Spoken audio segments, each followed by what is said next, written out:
Thank you very much for inviting me to this conference and giving me the opportunity to share my thought. The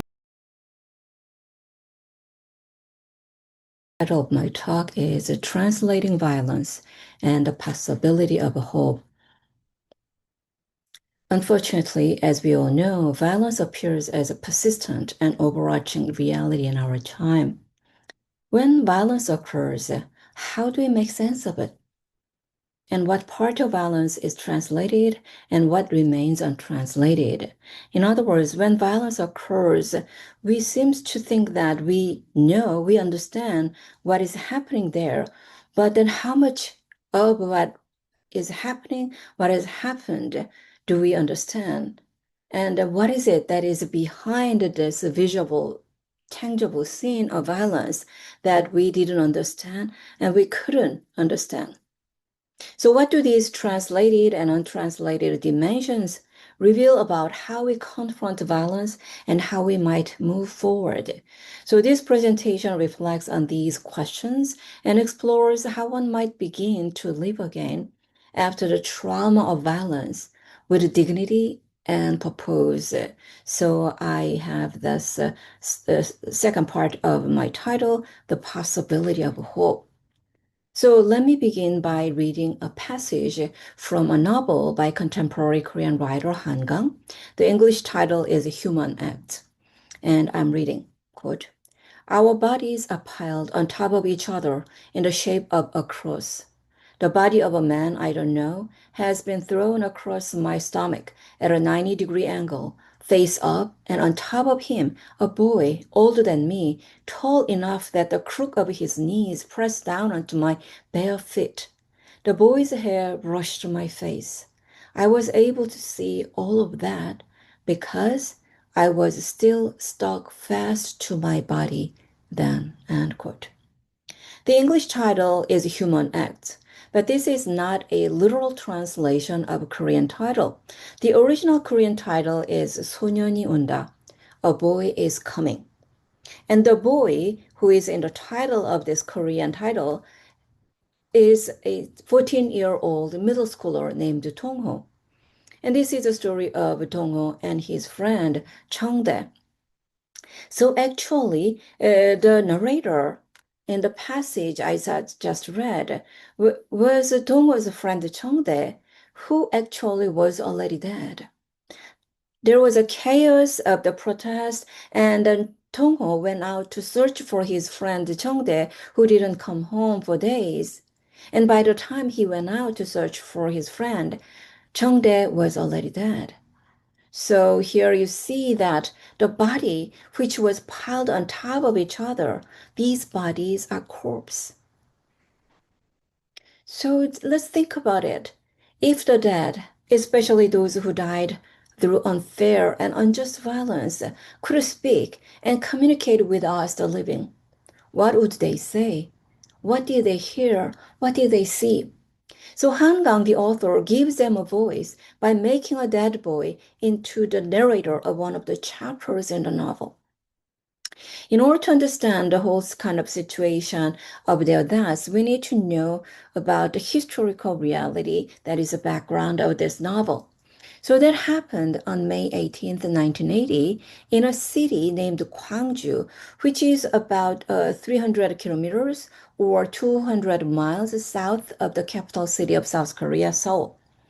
In the city, May 18th, at the gate of Jeonnam National University, there was a huge protest by students who were protesting against the school closing. The military interim government, having proclaimed martial law, preemptively had universities in South Korea declare an indefinite school closing in the name of national security and safety of the people. In the 1970s, the students' demonstrations in South Korea was nothing special. The tear gas was almost a fixture on the campus of universities. And the police riot police were always there in front of universities. But this time, the military government's reaction was different. And also, these events need to be understood in the historical context of South Korea at the time. The complex social and political history of South Korea during the 1970s up to May 1980. There was an authoritarian government, exploitation of workers for rapid economic growth, and inhumane labor conditions, and then the assassination of dictator and the declaration of martial law. All this very kind of tense political situation leading to the demonstration of May 1980 actually triggered that kind of radical reaction from the government. So this is the kind of context of this May 18th demonstration. So that was not an isolated incident. What was different in this case was government's reaction.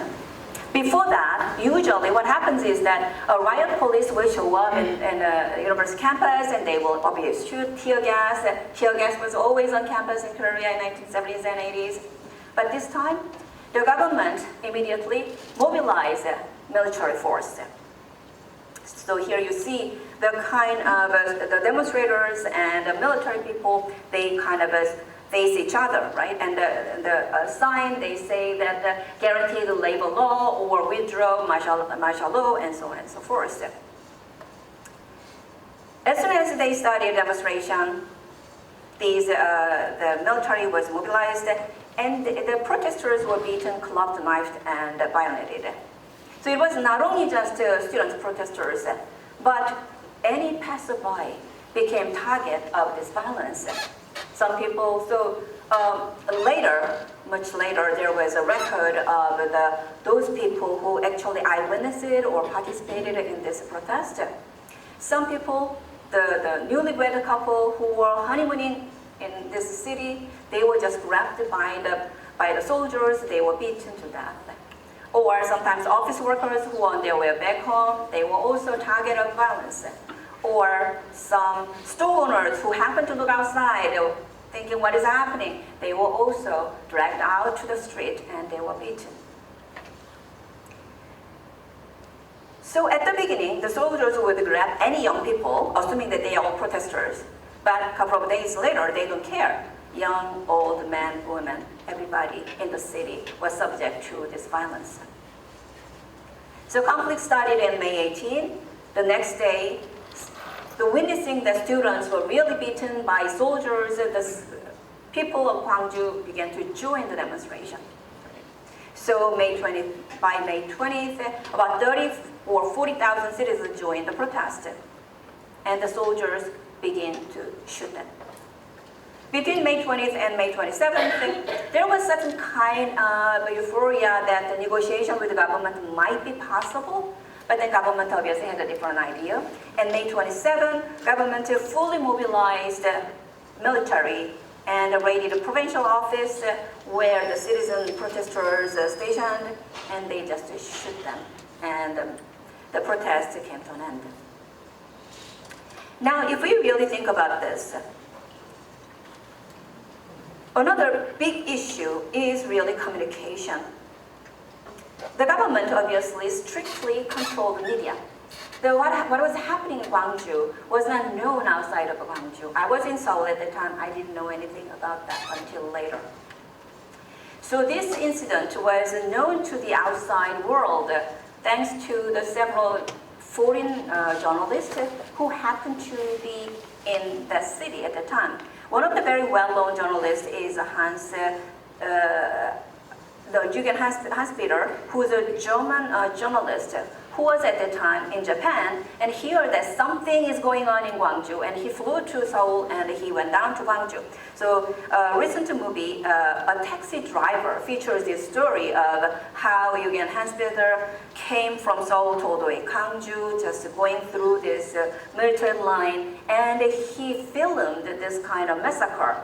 And he needed to take this film roll out of the city, but he knew that it's not going to be easy. So he wrapped the film as if it's a cookie and a wedding gift, and he was able to take it out to Japan, and then that was how this incident was known at that time to the Western world. So New York Times or Western media broadcast this, but people in South Korea, most of them were not aware of this.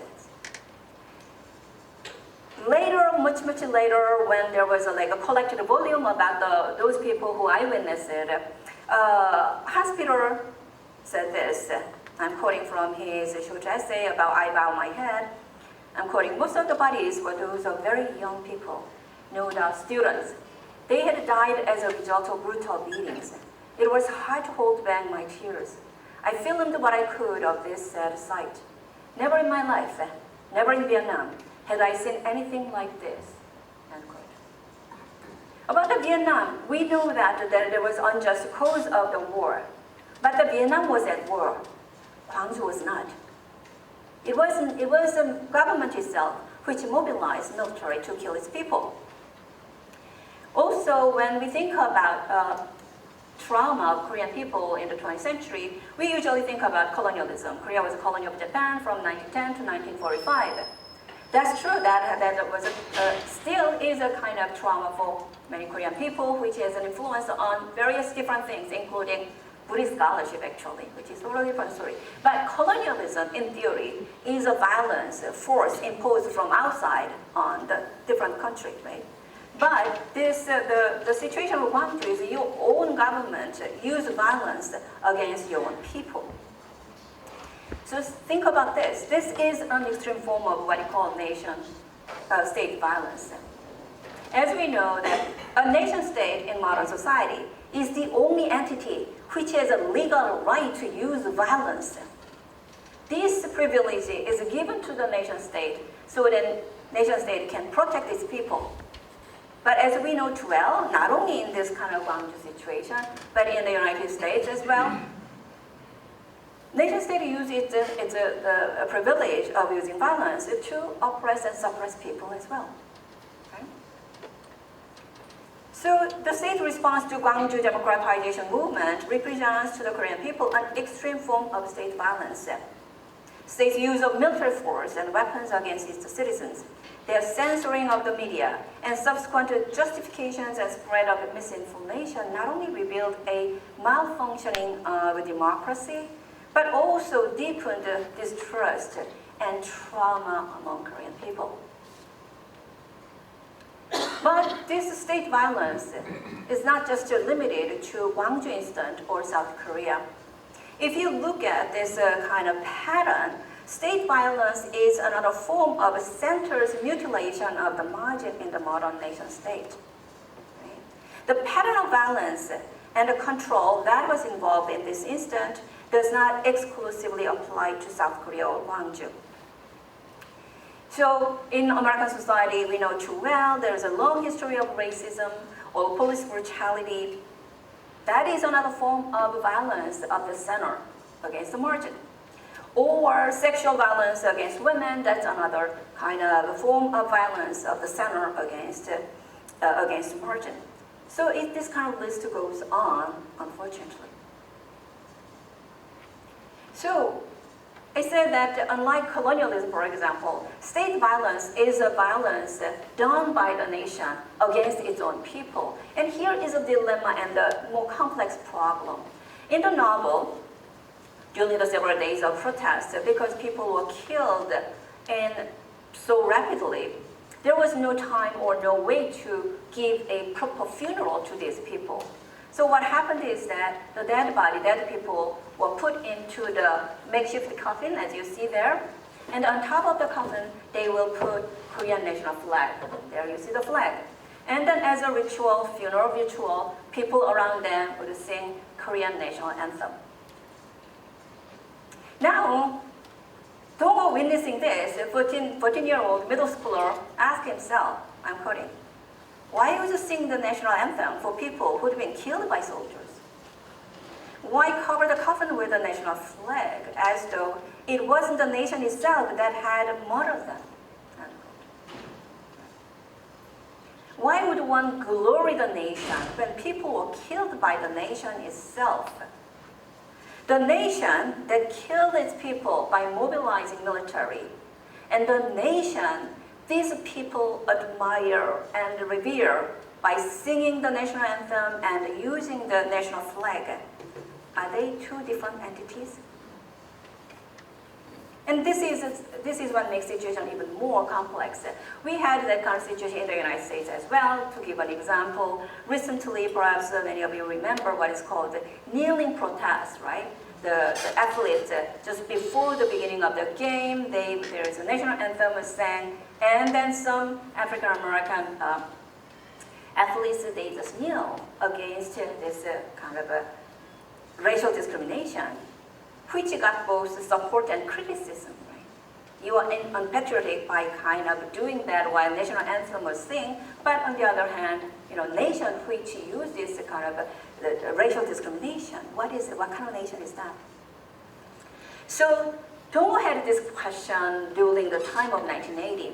So this novel features several people from 1980 to all the way to 2010. And later, Tongo's brother, who still kind of feels so bad about the death of his little brother, he kind of pledged revenge for the death of his baby brother and saying that, I'm gonna pay them back for the evil of killing my brother. And his mother says, I'm quoting, how could it ever be possible to pay back the evil when it was your own country that murdered your brother? So they are in a dead end.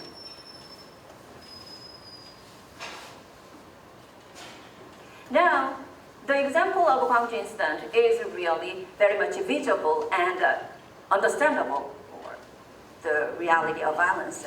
But not all violence takes this kind of form. There are perhaps more violence which may not be recognized at first sight. So I'm using this Rob Nixon in his book, Slow Violence and Environmentalism of the Poor. He used this expression, fast violence and slow violence.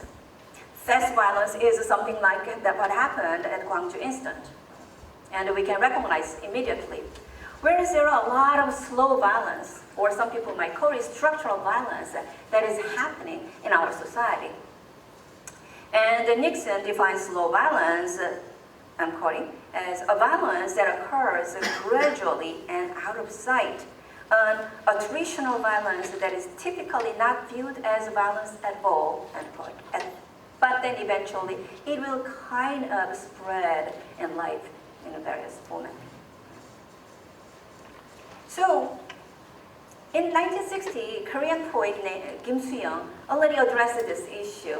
Kim Soo-young is well known as a poet of engagement. He always thought that poetic freedom is equivalent to political freedom. So if you can use language freely, that is equivalent to the kind of political freedom. And in this poem, there is no shadow. He is saying that our enemies are not dashing. They are not wild villains, even are good to some extent, masquerading as Democrats. They call themselves good people, lawfully elected. Our battle line is invisible. That's why our battle is so hard. Ours is not Dunkirk, Normandy, or Yeonju Hill. It's not on the map. It can be inside our house, at our work site, on our blog, but invisible. This violence. So he said, there is no shadow. In order to have a shadow, you need a clearly defined form, entity. Right? No shadow means no entity.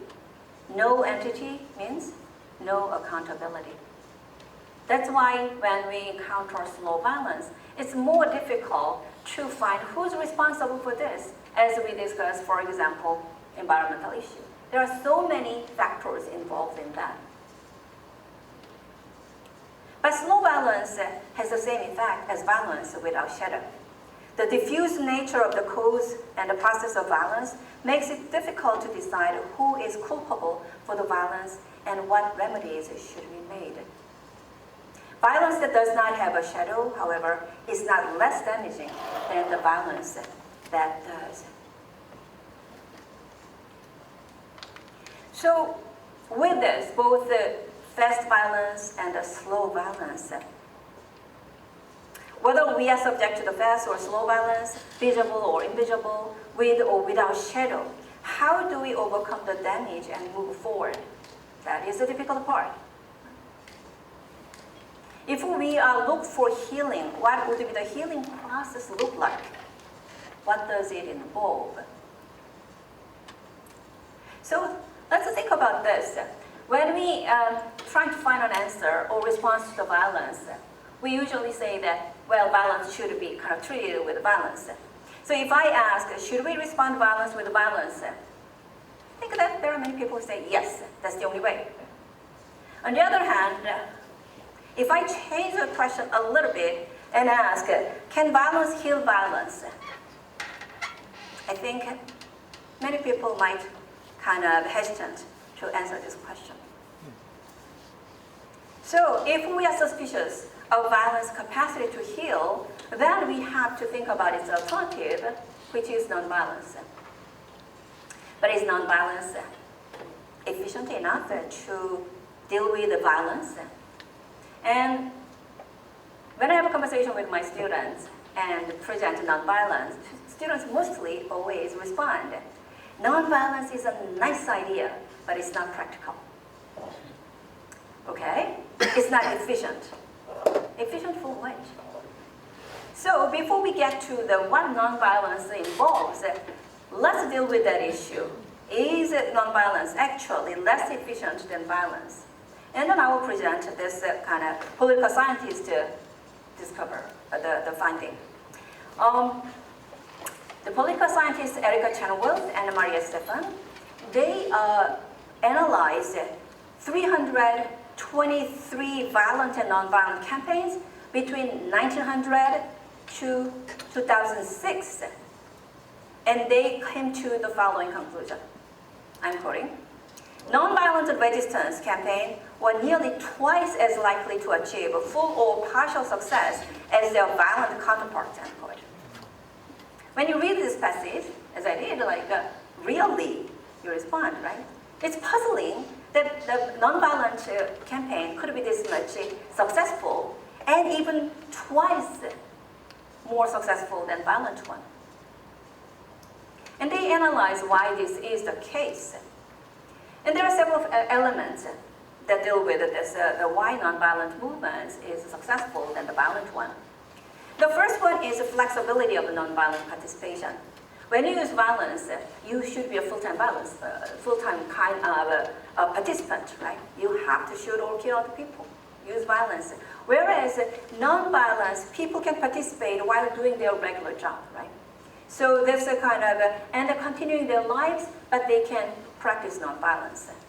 This one is involved related to the second one, which is diverse forms of engagement and the low risk factor. So for example, you can do boycotting, sanction to give a financial pressure, or you can participate in a march.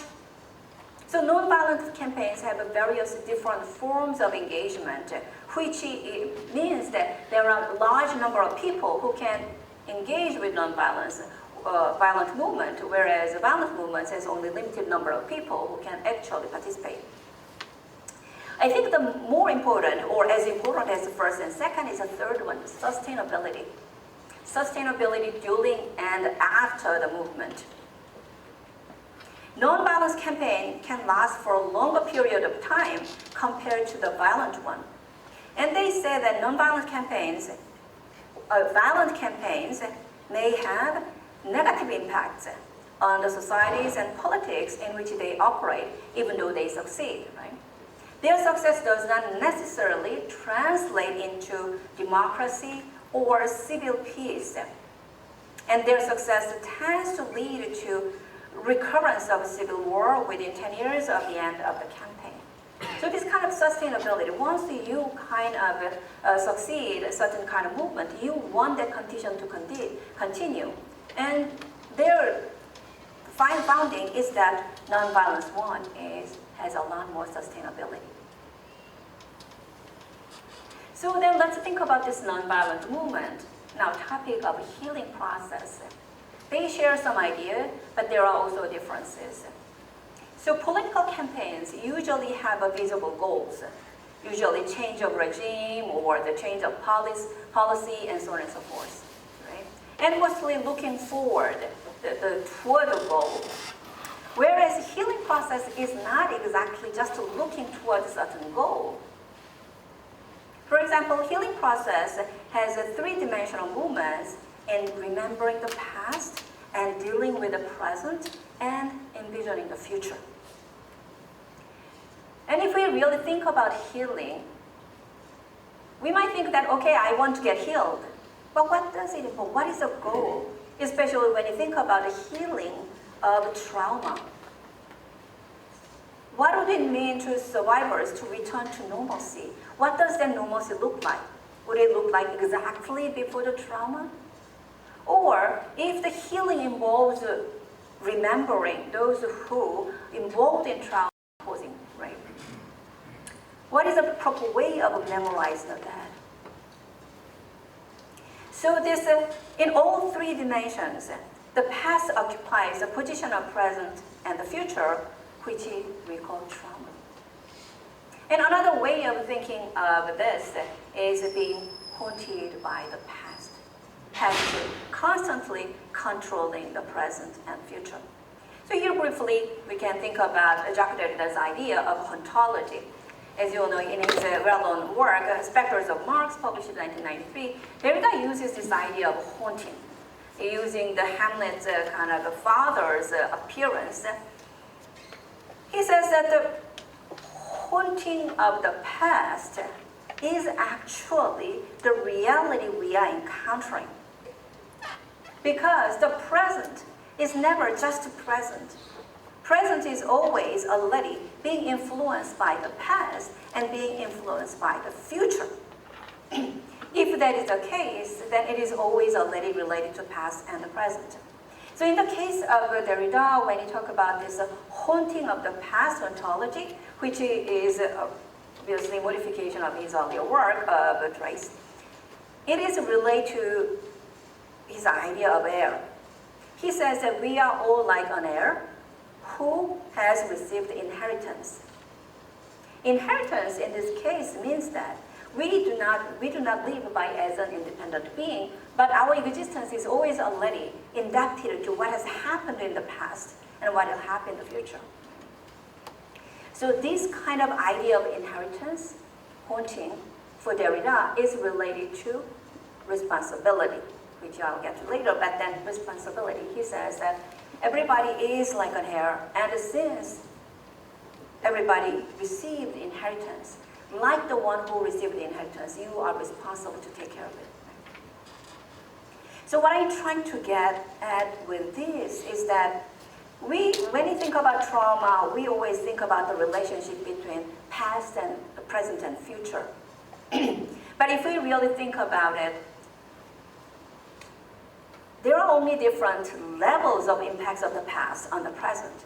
But we are always being influenced by the past, which means that there are differences of degree, but some are conspicuous. The influence of the past are conspicuous, as in the case of trauma, but many might not be so, right? So I would like to connect the Buddhist idea of karma, the way that how you understand that your action and then your identity. So as you all know very well, the karma in Buddhism is intentional action, which has a constantly impact on one's next action. The action takes place through physical body, but also through mouth, which is language, and also through mind, which is thinking. So humans, or any beings in general, are not actually that autonomous or fully independent being as we usually kind of envision, especially in modern period. Rather, our existence is always already kind of connected with our past and future and our environment. Which means that we are in fact living with a trauma most of the case. Some trauma is noticeable, other trauma is kind of not that much noticeable. So like slow and fast violence, trauma can be explicitly visible or even remain unnoticed. What it means is that our identity is like the interest net, which is very well-known symbol in Hawaiian Buddhism. Dusun, the 7th century Chinese Hawaiian Buddhist thinker, used this expression, this kind of image, to explain the kind of idea of identity, which is always already relational. So you see this kind of, something looks like a spider web, right?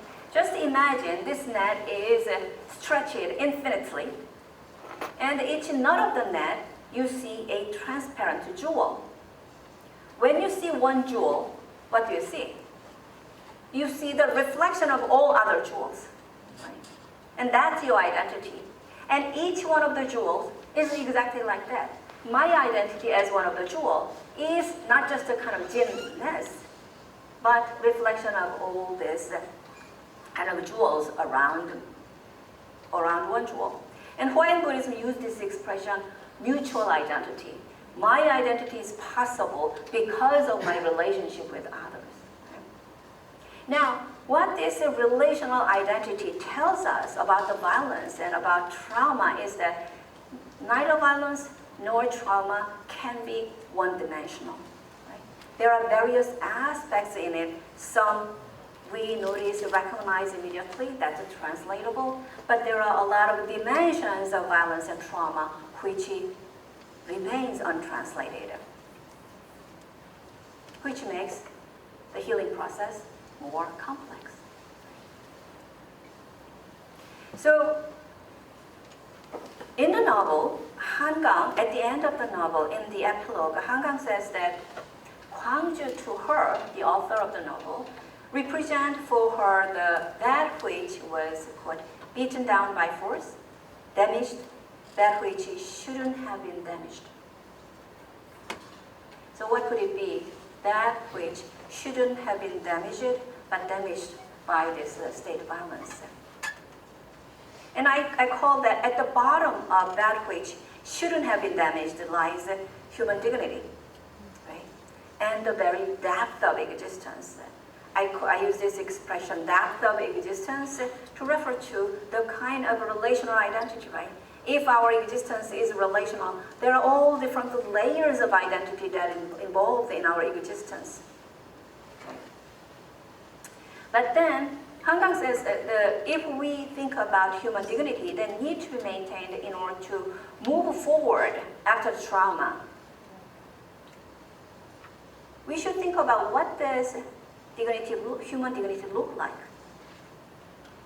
This is an abstract concept. Can we articulate it? How do we show the dignity of those who were killed if they are remembered only as victims of instant? When we think about transcendental being or divine being, we use this expression, ineffable, impossible to describe by using our language. But I think that existence itself is always already ineffable, right? Because of this kind of relational reality. If that is the case, how do we show our respect, our recognition of somebody's existence? And especially for those who fell to a victim of unfair violence. And I gave you two examples of the kind of way these people demonstrate this, the shape of human dignity. One is the case of 1987 in South Korea. In June 1987, Lee Han-yeol, a college student, was killed during the protest by a tear gas bullet. It was not a tear gas bullet can kill people, right? It's a bullet. He was killed by tear gas bullet, and it was the time that entire South Korea was protesting against military dictatorship. So his funeral really attracted national attention. And democratic activist and Christian pastor Moon Pan was in charge of funeral. When he gave an eulogy at the funeral, what he did was not talking about the life of this college student who was killed at the protest. what he did was he just shouted out names of 26 people who were either killed during the protest or who burned themselves to death protesting against unfair labor law. Those people who faced unjust wrong death. Just shouting out names. So when you hear the names, what do you see? No explanations, no accusations, no heroification, and no promise for revenge. But just shouting out of the names so that leave the audience imagine or experience the wholeness of the existence of these people was more powerful than any kind of condemnation of the perpetrator. And that is important because even those activists who died during the protest, they are not just activists, right? They have full life as an individual, as a son, as a daughter, as a husband, as a wife, and they have love and they have hatred. They have all this life. And if you just put them, define them as activists, you flatten their lives, which is not fair. Like the government who look at them just a kind of simple piece in a protest or a compatible machine for industrial development. So I think this kind of action is a way or wake-up call for us to think about human existence in its wholeness, healing. We have a similar experience in the United States. One of the examples I give you here is what happened in 2018. Some of you might remember, there was a shooting in Florida, and 17 students were killed by a gunman. And that happened in February 2018. The next month, students organized this march called March for Our Lives, which happened in the National Mall in Washington, D.C., where I live.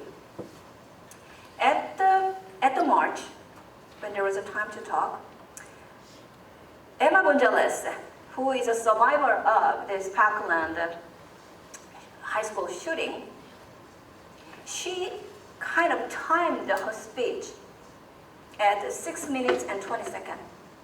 That is a time. That was a time it took for 70 students who were killed by the gunman. She wanted to demonstrate that this short time, 6 minutes and 20 seconds, took 70 people's lives. And among these 6 minutes and 20 seconds, she kept silence for 4 minutes and 20 seconds. Just silence. This is an enormous job. I mean, even at this kind of podium, that if I can keep silence for 1 minute, you're gonna be wondering, right? What is she doing? What is she doing, right? With all this crowd, like thousands of people in front of you, you keep silence. Obviously, Munipan's a kind of way of shouting out names of 26 people, or Emma Gonzalez's silence, they are two different kind of occasions, and they are two different ways of expressing themselves. But I see here, in a way, that the way of articulating inarticulable, right? The ineffable aspects of human existence is revealed, is demonstrated by these people. At that moment, I believe, we move beyond the kind of dualism of the victim and the perpetrator, because we try to focus on the wholeness of one's existence. And that is what I'm trying to emphasize in this kind of performance or actions by Munipan and Emma Gonzalez. So I consider these actions to be a non-violent response to trauma-causing instance, and not only because violence was not involved in the funeral or in the march, but also because they foregrounded life and human dignity, right? Which makes the condemnation even stronger. So here I said that I'm slowly going beyond dualism of victim and the perpetrator. And then I emphasize the importance of looking at the human dignity and so on and so forth. And some of you might have a question, how about justice, right? Perpetrator need to be punished. And I would like to approach that issue, justice issue, a little bit a different way. And one way of doing it is to use Dalai Lama's example. In a book, Wisdom of Forgiveness, published in 2004, Dalai Lama gives this example. He talked about a Chinese boy who was beaten to death by a Chinese officer because the boy's father was a counter-revolutionary. You get the logic? The boy's father was a counter-revolutionary, therefore Chinese officer killed this Chinese boy. I know most of us said, that doesn't make sense, right? That doesn't make sense. The Chinese soldier is an evil, and this poor boy was innocent and he was killed. Dalai Lama approached it a little bit differently. I'm quoting, "The officer's action depends on his motivation. His motivation depends on propaganda. Because of propaganda, the counter-revolutionary father is seen as evil. Elimination of evil is something positive. That kind of faith, obviously, Dalai Lama says, is a wrong faith. But you still cannot blame the person," end quote. Because this Chinese soldier was also conditioned by his condition of his existence. The officer's propaganda-based faith is a wrong faith, but one should still forgive the person while condemning the action, since the Chinese officer, from the Dalai Lama's perspective, is also the victim of propaganda of Chinese society. So this kind of idea, the relational concept of identity, does not deny that justice should be done, but it proposes that justice should be done in context. And I will just quickly give some idea of how you do that, and using Jacques Derrida's idea of justice to come.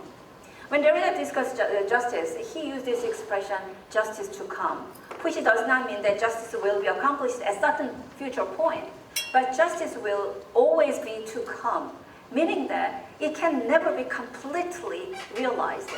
We get confused, law and justice. Laws are made by human beings.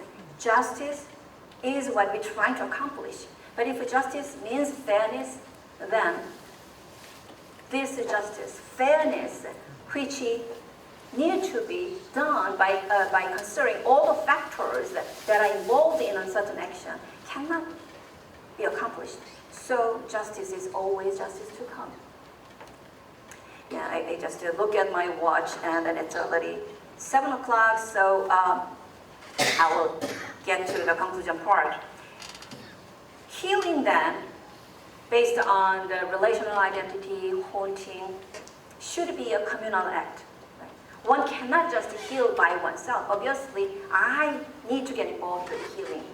But it cannot be done if we admit that our existence is always already relationally interconnected with other people. So, healing is a communal act, and communal action requires solidarity. But I will use expression reflexive engagement instead of solidarity, and among others for 2 reasons.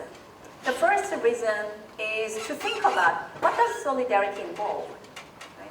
Solidarity, we talk a lot often, but what does it involve? The second one is that, as we all remember, as we know, in the recent human history, solidarity has often been used to cause suffering rather than to make human lives better, because it was used by a lot of totalitarian government or authoritarian leaders. So instead of solidarity, let's think about reflexive engagement. And reflexive engagement, I put it in 2 sections. One is internal and the other is external reflexive engagement. External reflexive engagement requires certain kind of understanding of reality outside, for which I kind of borrow the concept of Bourdieu's field of power. In other words, when something happens, we say that it is dominant power of the time which uses violence. What it means is that dominant power sounds like this dominant center is homogeneous one, but power is always plural.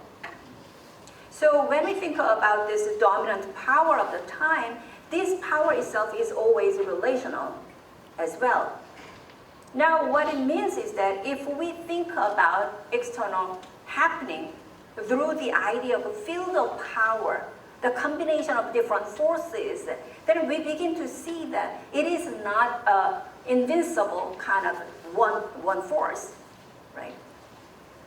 So the idea of field of power helps us understand the structure of the center, right? The dominant power of the time.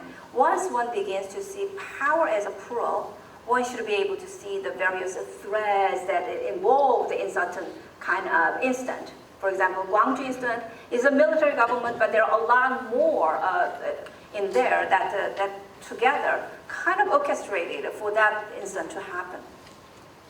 Then with this understanding, we begin to reevaluate the situation beyond the dualism of victim and perpetrators. For internal dimension of reflexive engagement, I want to think about reflexive epistemology. In other words, this is, I think, that the issue that is really at the core of Asian philosophy. We know that most of Asian philosophy always emphasizes this idea of meditation and self-cultivation. In other words, our understanding of external world always depending on the way we look at it, right?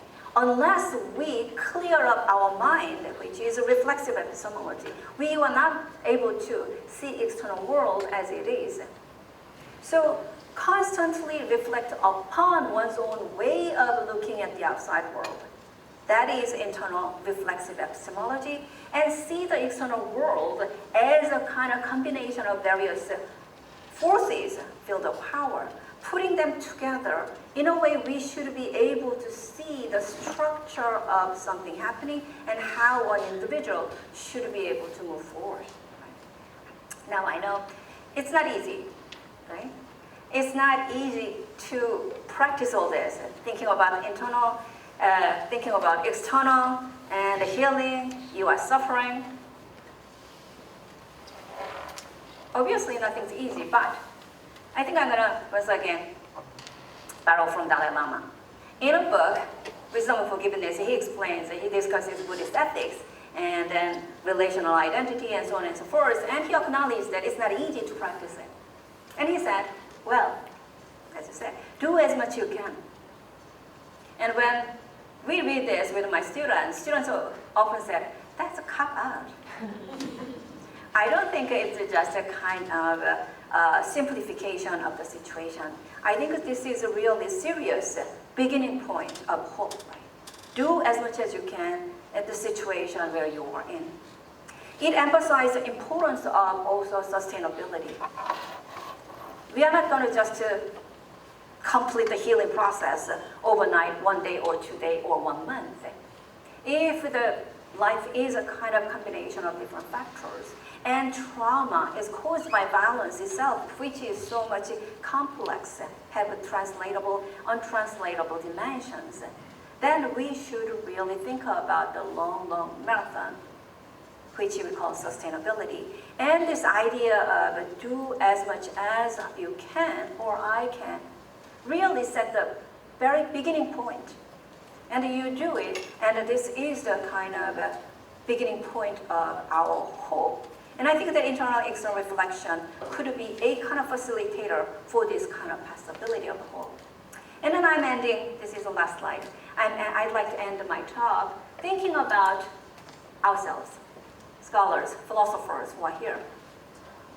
When you think about ethics of scholarship, we usually talk about plagiarism or copyright. But I'm thinking of something different.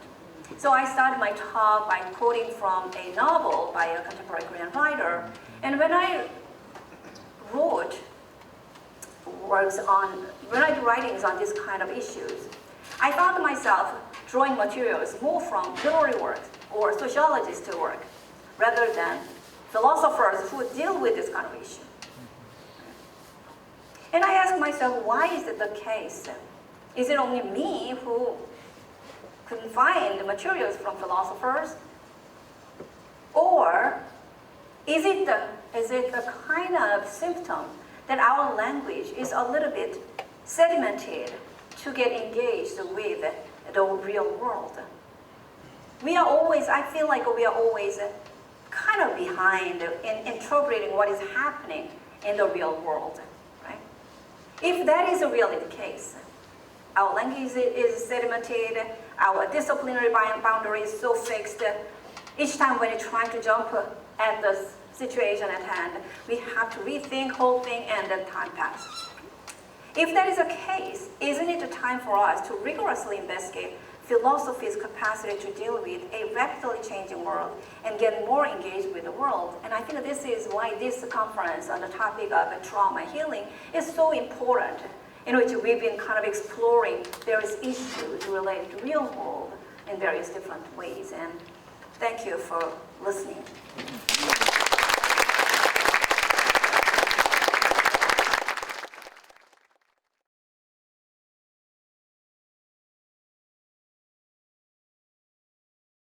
Thank you so much, Ms. Park, for the talk. It was amazing. I mean, the 1 hour just flew by. And I don't know how you put so much... I don't know how you put so much deep, rich information together and in this really natural way. That was amazing. So going back to the study you mentioned about looking at the past protests and finding that actually the non-violent ones were much more effective than the violent ones. And then you gave sort of 3 explanations for that phenomenon. I read a different sort of explanation in a book called Survival of the Friendliest. It was written by an anthropologist.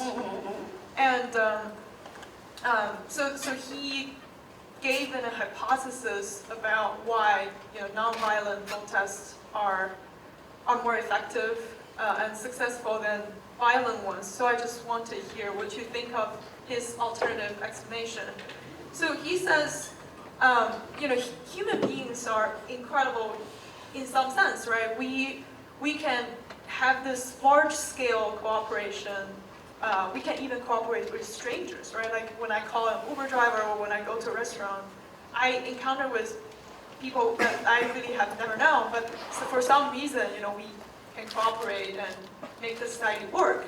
And really probably most, if not all, like this is very rare in the animal kingdom, that like one animal is able to engage with another animal from a completely different community. However, human beings are also the most cruel. And the hypothesis is it's because the more we care about our in-group member, the more we react strongly towards our group member who we think might hurt our in-group members. This is why human beings are, in one sense, the most friendly, and in another sense, the most cruel.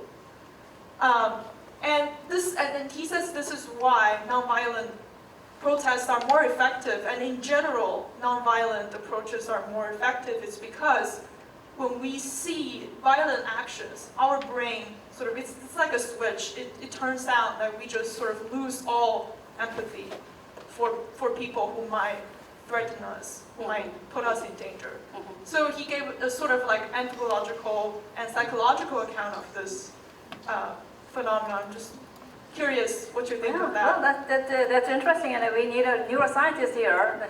Is there any neuroscientist? Actually, I will have a panel with a neuroscientist about nonviolence in November, American Academy of Religion, about that. But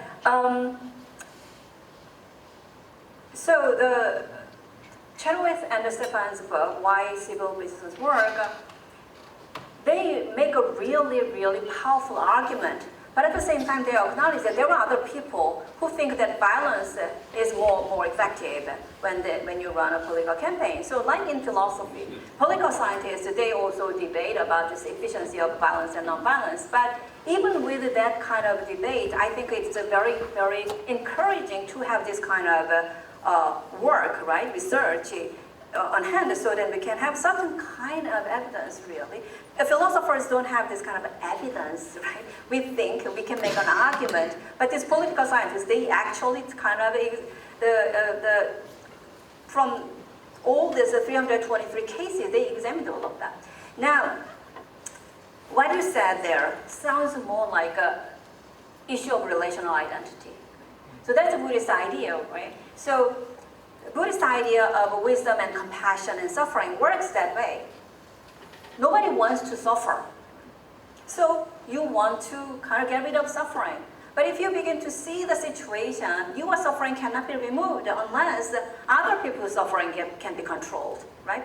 You are connected like the indirect net, and therefore you begin to do a little bit of good thing to other people, and then that will become your habit, right? So like anything in life, this nonviolent movement or practice need a practice training. So it's nonviolence is not something that happens overnight. And if that theory makes sense, I think that we can approach it from Buddhist perspective, thinking about the relational identity. But I feel that just that is a little bit weak to make the argument. But if the work is from anthropologists, if the author did certain kind of ethnographical work, then that has its own territory. So, thank you for the talk, Jin. I wanted to ask a bit more about forgiveness, in particular your reconstruction of the Dalai Lama's argument. Very strong word used by His Holiness there, should. It's a deontic category. It means that we're obligated. It means that there's actually a requirement. I'm worried that that's false, right? That just can't be true.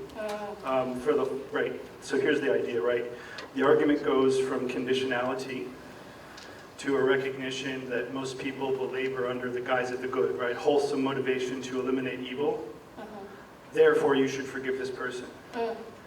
That conclusion is massively rushed. Like there's got to be at least like several more premises in the argument to get us to that conclusion. For the simple common sense reason that you might think, if somebody murdered my child because of something I did, I don't have any obligation to that person, right? That's madness to suggest that, right? So I might be a hero morally if I forgive them, like someone who forgives in that way. There are all kinds of marvelous cases where parents of murdered children forgive the perpetrator of that violence. That's a supererogatory achievement, right? We rightfully praise those people as perhaps moral saints. But the claim that we are obligated, that we should forgive, that seems hopelessly strong. So I'm wondering if you can just say a little bit more about how you're relating to that piece of reasoning, given the criticisms of that reasoning that I've offered.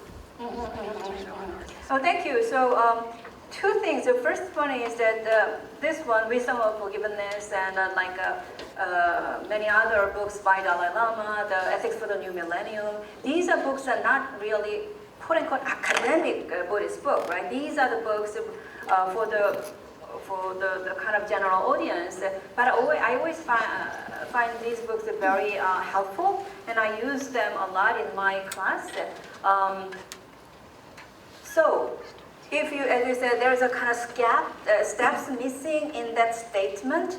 So that is perhaps because the nature of the book. But then, so the logic of forgiveness, Dalai Lama's logic doesn't say that you are not responsible. Think about this. Forgiveness is separate from punishment. Okay? If this thing happened, if somebody killed somebody because the person's father is something, if that happened in the United States, the person will be subject to the law of the United States, right? That is separate from the way that me or you forgive this person because the person was conditional. So these are two different things. Okay, so legally the person is subject to the law of the society. I don't know what is the law in China at the time. So the person, because the person is in China, will be subject to the law of the Chinese society. Right? And in American society, that is a legal dimension. The forgiveness does not mean that you shouldn't punish this person. The person will be subject to the law. But then relationship with you and other people you still should forgive the person. Otherwise, there's no way that for you to move forward, for the person to move forward. Right? So that's where we get into the healing part. Then we have this gentleman here. I'm curious about your use of the term translating in your talk. Yes. In your opening slide, in the first sentence, you talked about understanding violence. And then in the second sentence, it was translating violence.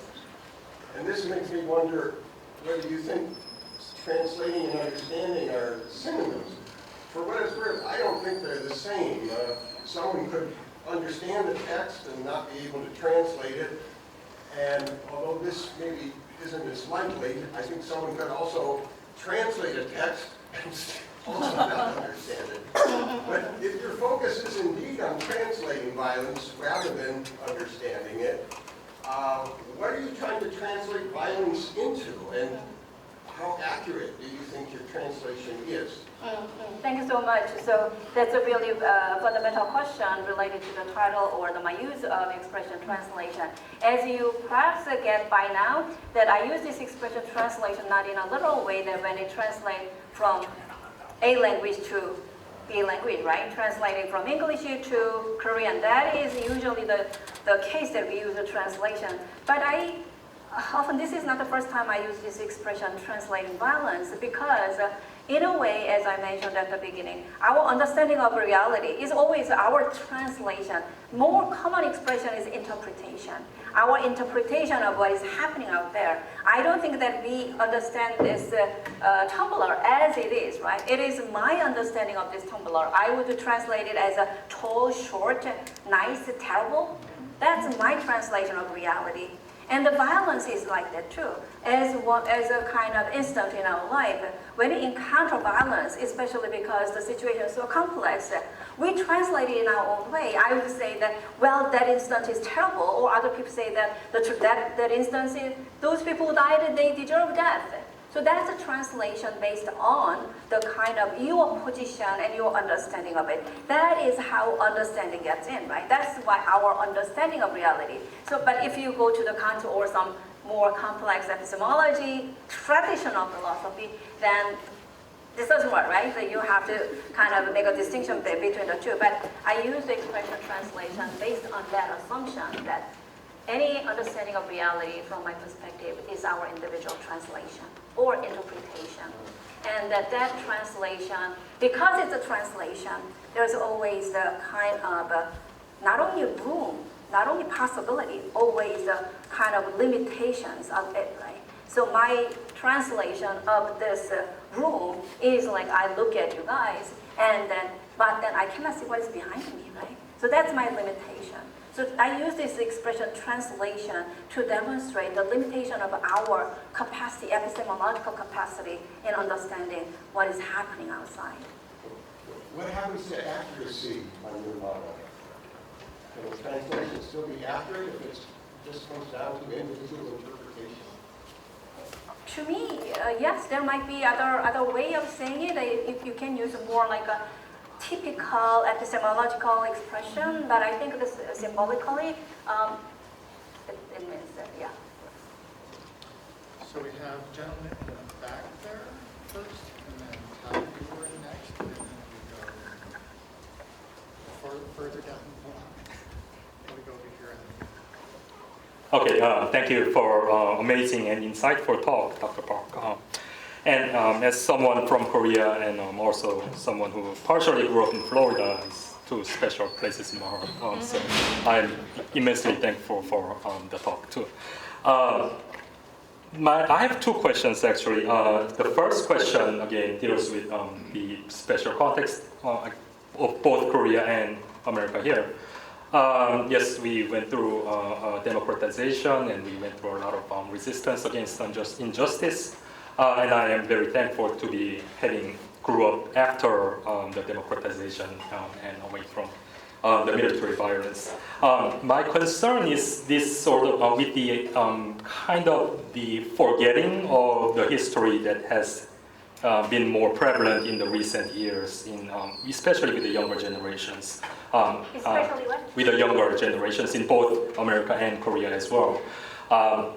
Yeah, of course, the military regime and the violence was not too long ago, but a lot of people seem to have forgotten about it, and especially particularly for people of my age or younger who hasn't exactly experienced the context of the violence. And when they talk about this, they're like, oh, what does that have to do with me?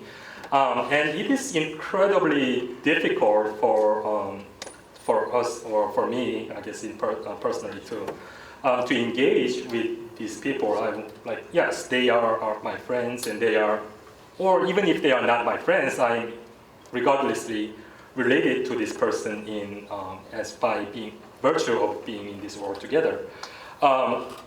So how do we deal with these people who continuously refuses to acknowledge or even empathize or connect with other people? They're like, oh, that's just different, or that's just what does that have to do with me? My second question is, as someone who agrees with this question here, is my apologies to all my friends in the department. Philosophy's language is, I believe it is too sedimented to engage with the real world, and I believe it is time that we should start questioning about it. But then again, there are many of us who think, what do we do about logic? What do we do about metaphysics? We have to define philosophy a certain way, and even the idea of challenging the concept of philosophy, wouldn't that be instrumentalizing philosophy? There are people who question our approach, or my approach at least, to pose these kind of questions. So I'm just want to have some guidance to how do we respond to those criticisms for both of the questions. So, thank you. Thank you for the question. The first one about the forgetting, and then those people who do not accept the existence of the reality of violence. I mean, there's a different kind of possibilities. If you are a politician, if you are, housewives, if you are a teacher, as a philosopher, I think that's why I end with what is called ethics of scholarship, right? So what we can do is constantly translating, interpreting, engage with understanding what actually happened, not only historically, but philosophically, we can do that. And by doing that, I don't think that it's going to change a thing overnight. Philosophy doesn't do that. But I think that is what Derrida calls interruption, right? Reality is always there. What we do is not just to change the reality overnight, which never ever happened. Even revolution doesn't change things overnight, right? But what we do is interrupting the reality, which destabilizes the status quo. And I think this is one of the things that philosophy can do constantly, right? So we are educators.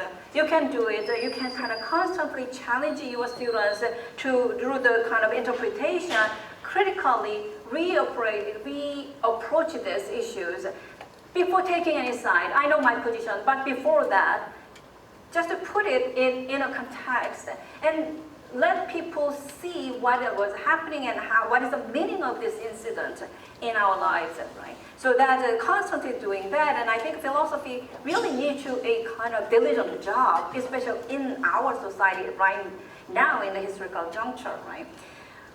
Instrumentalization, I think it depends on your definition of philosophy. What is philosophy for, right? And all the major philosophers wrote a book about what is philosophy.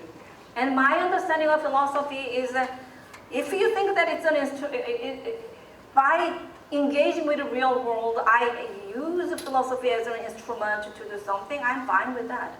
But if you don't think that the philosophy should be used that way, then you need to really have a clear definition of conception of philosophy and justify why that one is more valuable than getting engaged with the real world. I'm not saying that one is, my approach is getting engaged with the world. But I don't think this is the only one and the one that everybody should. But then your definition, your concept of philosophy should have its own definition, its own kind of evaluation, justification. And then you should say that, I don't get engaged with reality, but my philosophy is this, right? There are times when those who hold the means of communication get to speak. Yeah. First, second, then we'll go to Jesus, then we go to Carl, then we go to the here, then we go here, and then we go here. Hello. Okay. Thank you for your talk, Professor. I almost feel like I should have asked you this question 6 years ago when you took your course in Derrida and Buddhism. But my question here is about the conceptual sort of like connection or comparison that you're making between Derrida's ontology and the law of karma. So I'm curious as to how deep this similarity runs between these two concepts, because you know, with the idea of ontology as a feature of your identity and the kind of being that you are, you're always inheriting something from the past. You're always kind of haunted. Okay. On the other hand, karma can be zeroed out, and you can exist without karma. I mean, that's what liberation kind of is.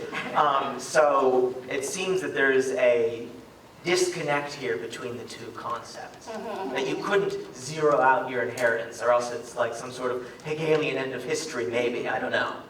Yeah, okay, great. Thank you so much for the question. So I know that I didn't have enough time to make a connection, right? So I want you to kind of throw out Derrida and ontology, but I knew that I don't have enough time to go through all this. So, okay. So as you know that the spectrum of Marx is a kind of Derrida's turn to political issues. Before that, he didn't explicitly deal with a political issue, even though even his first book, of Ontology, he talked about Eurocentrism or ethnocentrism and so on and so forth. Ontology is his kind of variation of his earlier work about the concept of trace and difference. So this idea of trace, so concept of any identity is always already with a trace. For example, he used, think about the alphabet 1 to Z, right? If we choose alphabet C, then alphabet C has its own identity as a C. But within C, you have all this different rest of the alphabet as a trace. Without the rest of the alphabet, C cannot function as C. So that is a trace and identity work together. And I use this Derrida's idea of trace and difference with the Buddhist idea of interconnectedness. And in the kind of political dimension, Derrida now uses it as a haunting, right? More kind of social dimension. And karma is always related to that because it is your action. Action takes place in a space, right? And action, like ontology, is related to past, present, future. Your action at this moment is not just action at this moment. It's already past, present, future, right? Come together. So past is haunting, and the future is haunting your decision making at this moment, right? So that is how I kind of make a connection between ontology and karma. And I really wanted to further go to this idea of responsibility. Derrida's idea of because we inherited this history of a human being or your family, all these things, we are responsible. Responsibility is there. And Buddhist idea of interconnectedness and the wisdom and compassion for other people, right? That is a responsibility. Zeroing out, that's a little bit complex issue, but let me just, if karma is the kind of the way that we react with other people or other beings, right? The karma constantly happens. So even though we said you can get rid of, you can kind of create a good karma, bad karma, and you can zero it like your bank account. So about this, all your Buddhism and then Theravada Buddhism and Mahayana Buddhism is a little bit of different kind of position, right? Mahayana Buddhism is more in the side of karma doesn't zero it out, right? Because karma itself is just meaning the action. So what you mean by zeroing out karma is that even though you act, you create karma, you are not subject to the kind of impact of karma. Yeah. Thank you very much. That was amazing talk. I loved it. So I'm glad you brought up student protests because as many of us here are aware, as the elephant in the room, that there have been the largest student protest movement in the United States in decades happening recently. And they've been largely nonviolent. 99% of them, the studies showed are non-violent, okay? And for some reason, the country's been having collective hysteria over a bunch of kids sitting on a lawn. So, and a broken window at Columbia was a reason. So my thing here is that the state will brand non-violence as violence anyway. And to quote Stokely Carmichael, non-violence only works when your opponent has a conscience, and the US government has none. So this principle of non-violence is a kind of asymmetric freedom, where the state gets to use violence and the people don't. So what happens on your account when non-violence becomes utterly impossible, and there are times where it does. So just one last example, and I'll end my question. So I'm thinking of decolonization struggles like in Algeria with Fanon.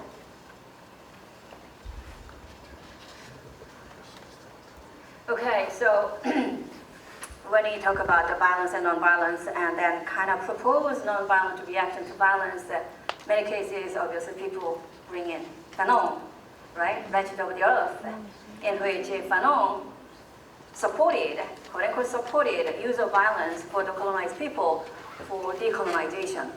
And I'd like to kind of ask, I tell my students that cautiously read that passage. And I always ask myself, what if Fanon lived longer, right? He might have changed his mind. He died, he might have changed, he died of cancer at, how old was he, 37? So here is the situation. Fanon says that you can use violence to challenge colonizers because colonizers use violence. And colonized people cannot win without using violence. But he gave a condition, which means that only until you decolonize. The violence should be used only a tool for decolonization, but not anything else. That's one thing. But then, if you look at the book, at the end, there comes the epilogue, right? Epilogue in 2 pages, Fanon is kind of envisioning future. And he's envisioning future of Europe with, leaving Europe, and where this new man, new person, will start a new world. And I ask my students, right? I mean, does this sound like you can continue to use violence? New person leaving this violent Europe and start a new world? I don't think so. Right? So for me, the Fanon's idea about using the violence for decolonization is only tentative. He gave a kind of permission, support to use violence, but there's all kind of fine print behind it. That's why I'm worried. I'm thinking that, and it was 1960s, right, when there were a lot of kind of effect of the violence and World War II and so on and so forth. If he lived longer, and then I don't know if he lived until the 1990s and 2000, he might have changed about his view on violence. But that's counterintuitive, right, about history. But I want you to really think about his last epilogue, where he is envisioning leaving Europe away from European violence, with a new man to create a new world. That world cannot be maintained by violence. Right? The sustainability is not possible by using violence. The state does it anyway, I'm sorry. The state does it anyway. State what? The state continues to do it. Like, state continue to do it, right. And that's why I say it's asymmetrical. It's asymmetrical. That's why as Kim Seong says, our job is so difficult. So the reacting violence is difficult, whether you use violence or non-violence. It's both very difficult. And I think the students always think that using violence against violence is a good way. And they think as if you can win if you use violence. Right? But I'm not sure. That's why I kind of listed those ideas. Violent campaign does not have a sustainability. Violent campaign does not translate into democracy or civil peace. But government continue to use that. And that's why we protest. That's why we have a conference like this, constantly interrupting that kind of abuse of the nation state's privilege of using violence, right? We have to constantly raise voice and saying that you have that right not to control people, but protect us. Right? Obviously, it might sound like a losing game, but we fight anyway, right? Yes, sorry, I keep forgetting. Yeah. I'm very easy to forget, so. I want to hear more about the nature of forgiveness, and I find it's being treated as if it can be unconditionally granted without being asked for, right?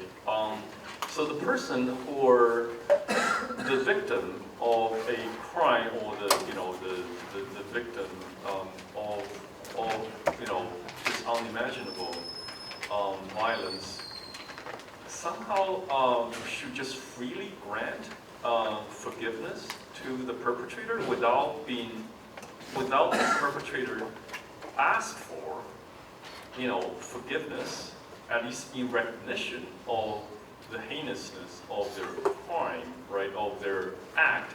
So in that case, what exactly is being forgiven? Is it that there was a better understanding of why the people did what they did without the person, asking for it?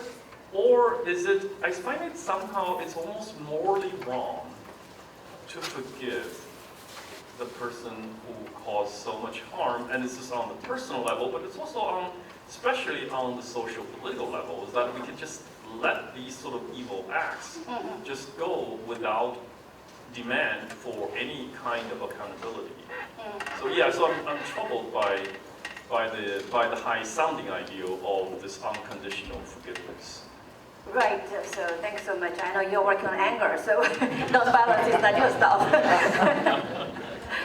So think about this. First, you asked that whether the forgiveness need to be asked, right? Demanded, and you give it. When that happens, we call it pardon, right? President will pardon you. That's not forgive.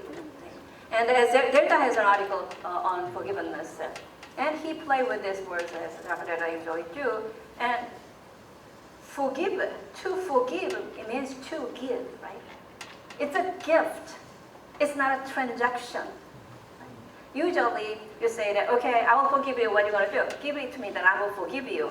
If this happens, as you said, I demand forgiveness, and I will give it to you, I will give it to you. If there is something like that, it's a transaction, it's not a forgiveness.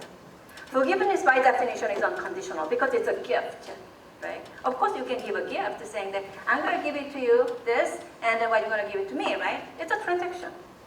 On the other hand, what is a kind of purpose of this forgiveness is really relationship and related to our topic of healing. If you suppose you face the situation of violence, right? Even though it didn't happen to you directly, you are encountering another human being subject to that kind of situation. Not just the boy and then a Chinese officer, and they are all involved with this. You should be disturbed, right? You will be disturbed. And how do you get a connection with this individual, right? I mean, you don't think you're going to forgive somebody who you do not know out there doing whatever they are doing. You forgive somebody whose activities you are aware of, right? So that is a relationship already there. And then, if you are disturbed, which is I think that we are, when we encounter that kind of unjust situation, then the relationship between me and others should be a kind of forgiveness. So one thing that the forgiveness in the context of the Derrida's article has is that forgiveness is not one-shot deal. It is that I forgive you and period. Even after you forgive somebody, the anger or grudge constantly might arise. So forgiveness is a constant struggle. But then that idea of struggling heals you and the other party. Still, you're not convinced. Is forgiveness and the gift to oneself or to the person who didn't request the forgiveness? In a way, literally, it's one-sided because it's to give. You forgive the other party, right? It's a to give. It's a gift. But by forgiving the person, you kind of put a conclusion or closure to yourself. So let me give an example, which is extreme case, one of the extreme case. When was that? Sometime there was an incident the 70th anniversary of the closure of Auschwitz. And then at the ceremony, there was a lady who appeared, and she was one of the girls at the concentration camp who was subject to the human experiment by a German doctor. At the ceremony, she said, "I forgive him." Just imagine, how is it possible? Why would she do that? Right? So that has to do with by forgiving others, you put a closure to the kind of pains and trauma that was caused on you. But she said that I forgive the doctor. But just declaring that doesn't put an end to the situation. It would be constant struggle. So as Derrida says, forgiveness is not just a kind of a one-shot deal, but it simply means a constant struggle to deal with a closure to the kind of situation.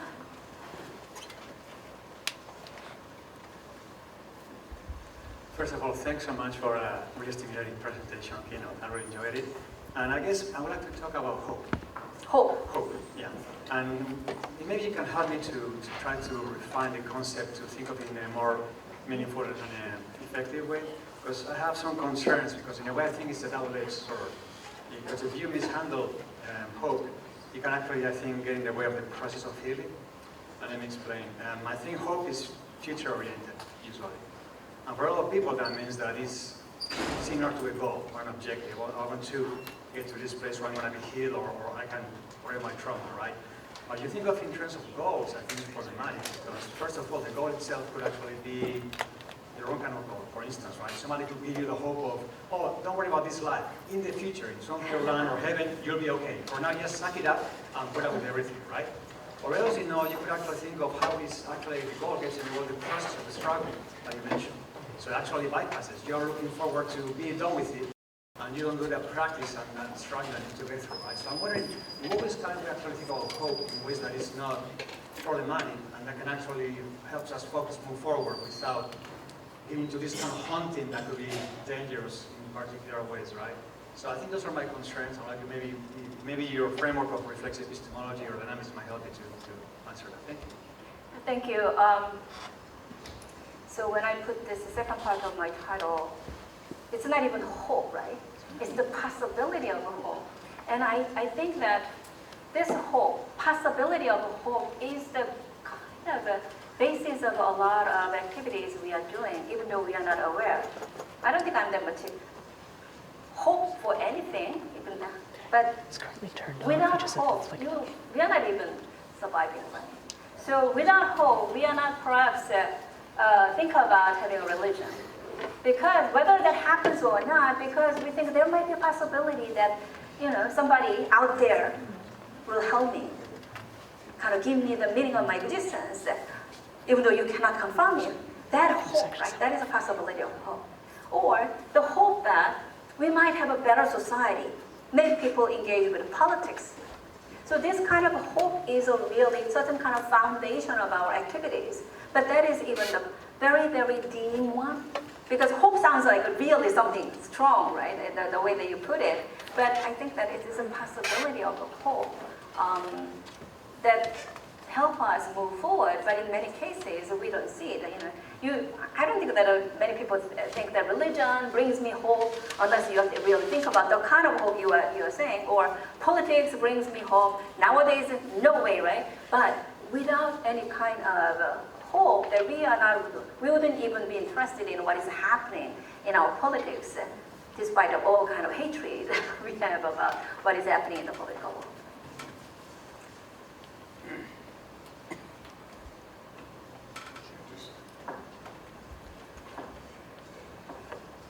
Jane, a wonderful talk.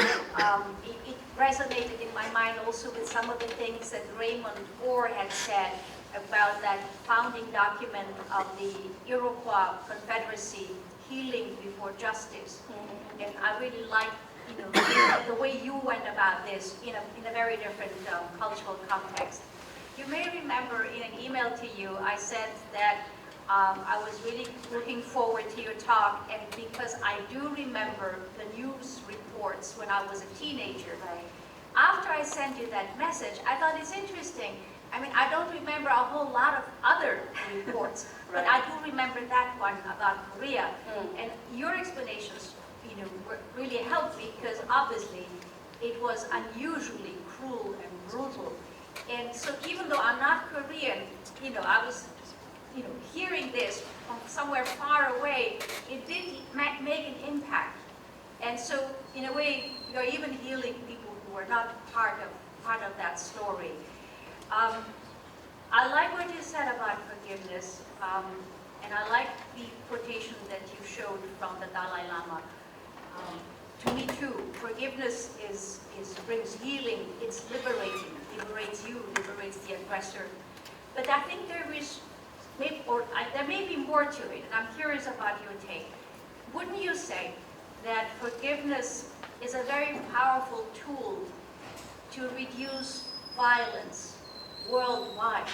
Because the person who forgives, and I don't agree with Derrida that there is no such thing as just forgiveness. Mhm.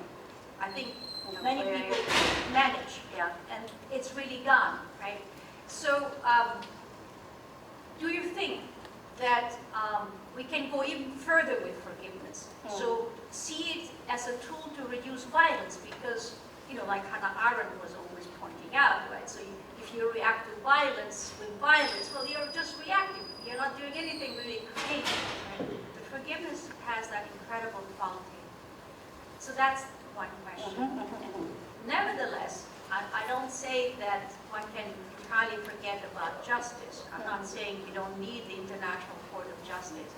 I'm curious, what have Korean politicians done to help their own people heal after those incredible years of incredible brutality? Were there other commemorating events? Were there any was there research done? Was there revelation? So I'm curious about that. Thank you so much. Yes, you mentioned about this. I was like an email after you read my paper, and then wow, there was like what a connection. And when that happened, I was in South Korea. My sister was in New York, and she obviously saw that report, and she called my mother.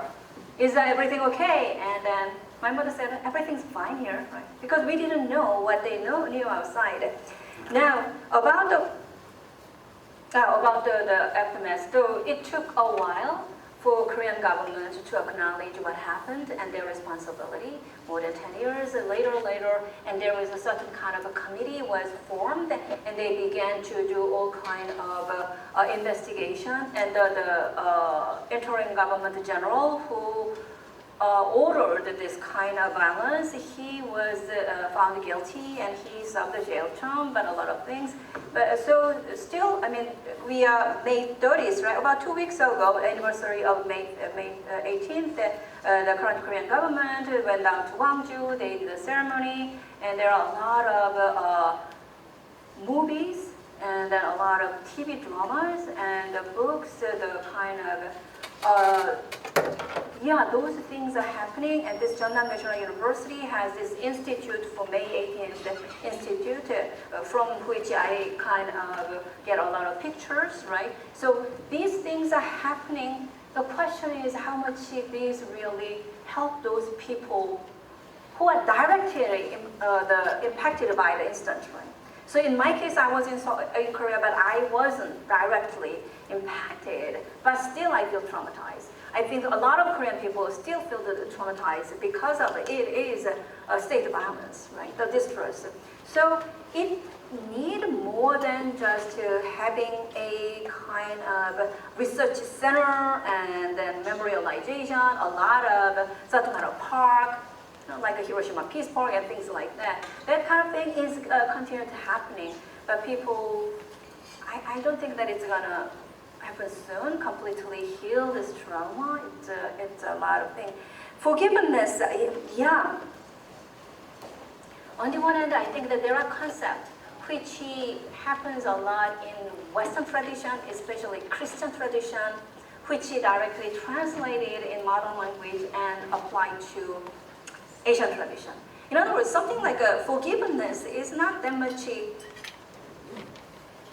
central concept in Asian tradition. It, I think, it came from Western ideas, right? Or hospitality. Nowadays, all the translation of Derrida is hospitality, and then so people talk about hospitality in Korean context as well. But I don't think that that is really the traditional one. You kind of have a reservation of just to giving forgiveness and separated it from justice. My position is that that's true. It's very difficult to digest. Right?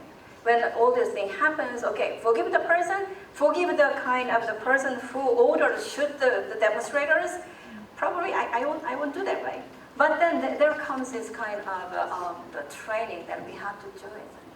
And Dalai Lama in this the case of a Chinese boy beaten to death because of his counter-revolutionary father. Right after that, even Dalai Lama says that if I were there, if I had a gun, I might would like to shoot this officer, right? Obviously, he wouldn't do it. He is a Dalai Lama, but that kind of thing happens. But we need to constantly train ourselves, especially this kind of issue, forgiveness or nonviolence, healing. It needs, I think, a constant struggle and training. That's why it is really, really difficult, I think, to deal with. Jen has been standing for nearly 2 hours. So I have 3 questions in queue, and I will ask you to please be brief. And we'll go straight in order, 3 questions, and then Jen can answer the question, because maybe they'll connect. So we're going here, then we go to Vina, and then we have the gentleman in the back. Yes. Thank you. Thank you for your wonderful lectures. Yeah, you almost made me Buddhist. Thank you again. Yeah. I'm going to ask you very quick that, certain situation, asking the forgiveness to the victim can be, re-traumatizing him or her again. So here I'm thinking of the John Carter's idea of forgiveness. According to him, in English, forgiveness is actually means giving forth. So before the perpetrator or wrongdoer asks the victims to forgive, the victim proclaims forgiveness, not because the wrongdoers, but because himself, because it's not the kind of, about the give and take.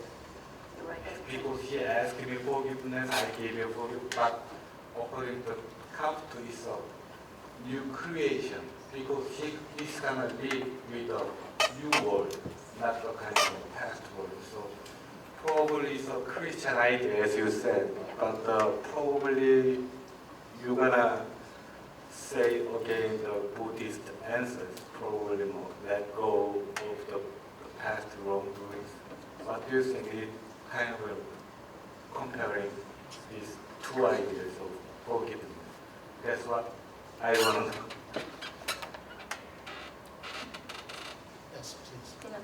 Thank you. And I don't want to create more violence to you by keeping you standing for a long time. We're just going to wrap up quick. So you mentioned Erika Chenoweth and Stefan's book, Civil Resistance. She doesn't even mention too much the word nonviolence because she's avoiding, or they are avoiding, the term nonviolence because that's become sort of a loaded word. So there is what they are doing is a strategic, tactical nonviolence. But what's missing is principled nonviolence. Because I do nonviolence because I don't want to create more violence. So what's your reason for omitting that we should be nonviolent because more violence creates more violence and the cycle never will end? The second quick question with the Dalai Lama, His Holiness.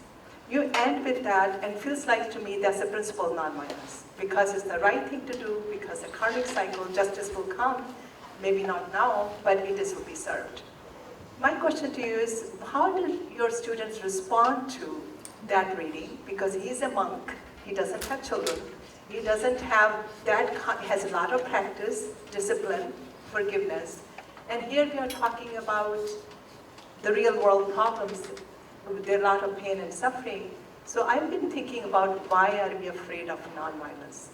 Because of that kind of fear that we won't get justice, we won't get, we're going to let people be, down because we didn't do what we were supposed to. So thank you. Okay, final brief question. Yeah, actually, it's super brief. So, what do you think about philosophy's capacity for violence, e.g., to do violence as a part of the colonial project?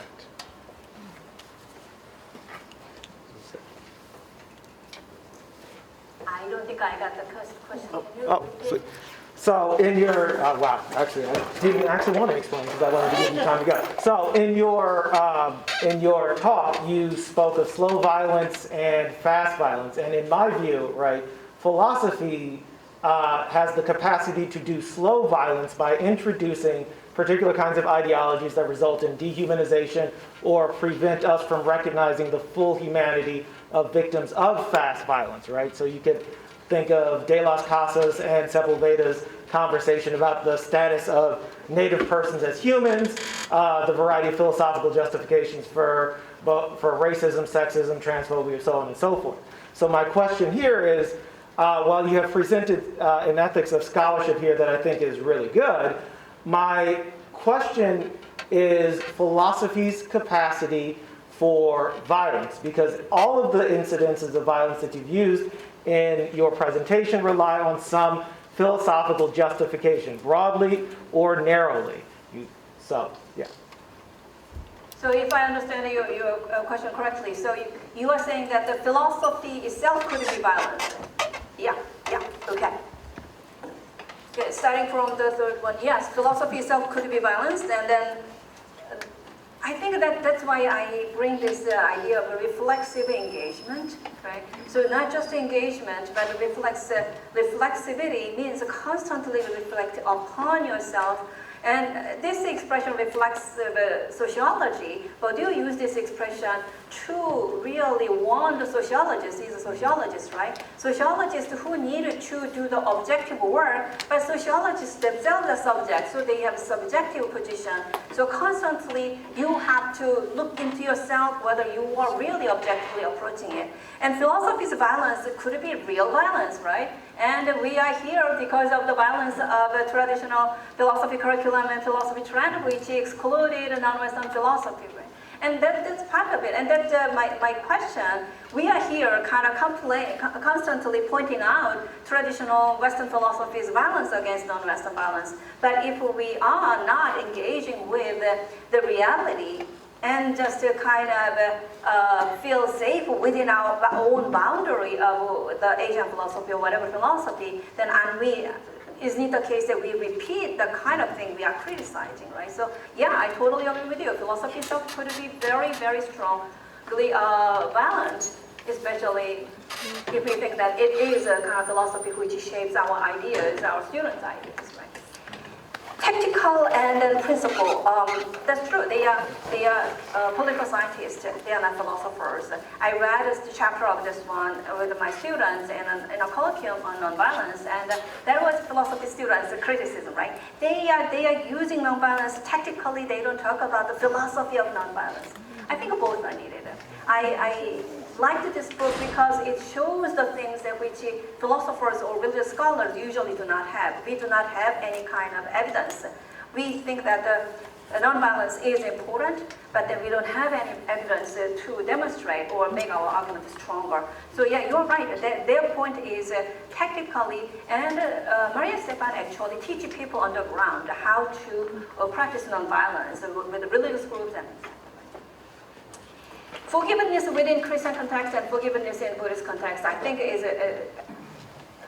are different, and that's why I say that this kind of concept of forgiveness came from Western Christian tradition, and now it is used by some scholars, some Buddhists, and especially Dalai Lama. So once again, as I mentioned before, Dalai Lama's books are really kind of the general audience oriented, and in a way very much accept all this kind of current situation like current languages. So in that context, he is talking about the forgiveness.